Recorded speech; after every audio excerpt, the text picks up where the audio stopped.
Most photographers don't fail because they lack talent. They fail because they spend years making the same mistakes without realizing it. I know that because I did exactly just that. I wasted time, money, and opportunities chasing the wrong things when I was starting out, thinking I was improving when I actually wasn't. So in this video, I'm breaking down the biggest photography mistakes I made, not surface level tips, but the ones that genuinely held me back. So you don't have to go through the same slow, frustrating process and level up your photography game straight away.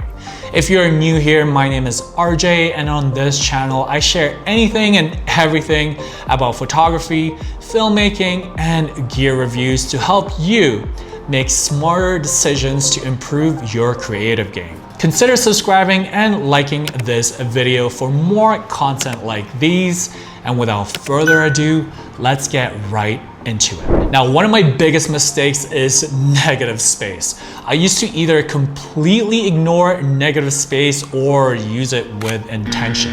I thought if my subject looked good, the photo worked. But photography isn't just about the subject, it's about everything around it and how you frame it. Negative space isn't empty space, it's a tool. It controls focus, mood, and balance. When you use it intentionally, it can make a simple photo feel very powerful. When you ignore it, your images feel cluttered or awkward, even if you can't explain why. Learning how to simplify your frame and give your subject room to exist is one of the fastest ways to level up your photography. Negative space is actually a great segue to my next mistake, and that is not studying or understanding composition seriously. I thought composition was something you just ignore and you'll be okay. Yup, completely wrong on that one, and I'm here to own up to it. There are actual principles you can learn that makes a huge difference. Things like framing, leading lines, balance, symmetry, depth. These aren't just buzzwords, they're tools. Once you start recognizing them and using them intentionally, your photos stop feeling random and start feeling designed. And that's a huge shift. The next mistake cost me a lot of money, thinking new gear equals better skill. Now this one is dangerous because it feels productive. You'll watch all these YouTubers promoting gear, so you buy a new lens or a new camera and convince yourself your work is about to improve because you saw it on a YouTube video. But better gear doesn't fix poor composition, bad lighting, or weak storytelling. I spent way too much time upgrading equipment instead of upgrading my eye and skill set. The truth is, most modern cameras are already more than capable. What actually makes a difference is how you see light, how you frame your subject, and how intentional you are when you shoot. Another mistake that completely changed my photography once I fixed it was prioritizing location over lighting conditions. I used to think finding a cool spot was everything. I'd go to amazing locations, but shoot at the worst possible time of the day, harsh midday sun, flat lighting, no depth. And the photos just felt average. Meanwhile, you can take a simple, boring location and make it look incredible with the right light. Lighting is everything. Think golden hour, soft shadows, direction of light. These things matter more than the location itself. Once I started chasing light instead of places, my photos improved dramatically. I suggest you do the same. That leads into another mistake: shooting in harsh, bright conditions and not adapting. I used to go out in the middle of the day, shoot in direct sunlight, and wonder why everything looked blown out or flat.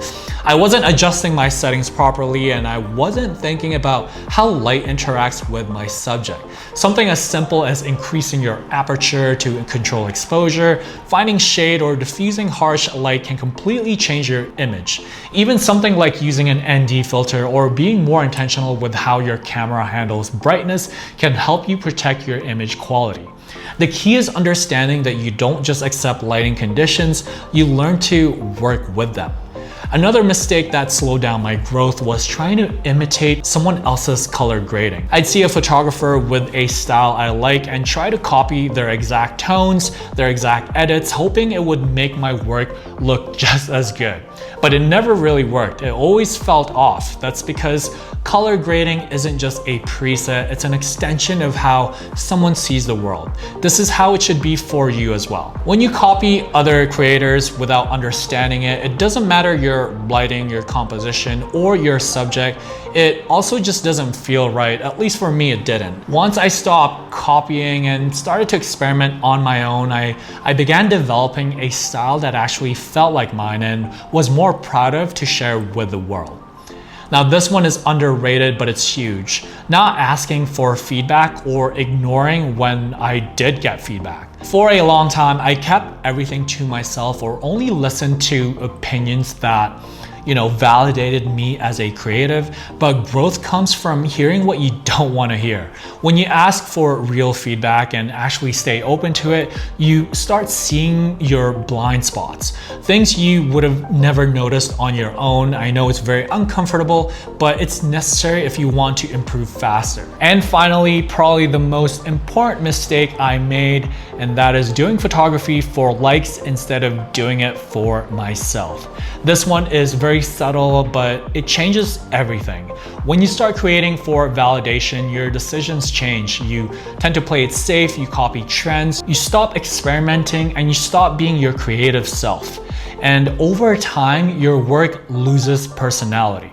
Some of my most meaningful photos are the ones that didn't perform well online, but meant something to me. When you shoot for yourself, you take more risks, you explore more, and ironically, your work often becomes better because it's just more authentic.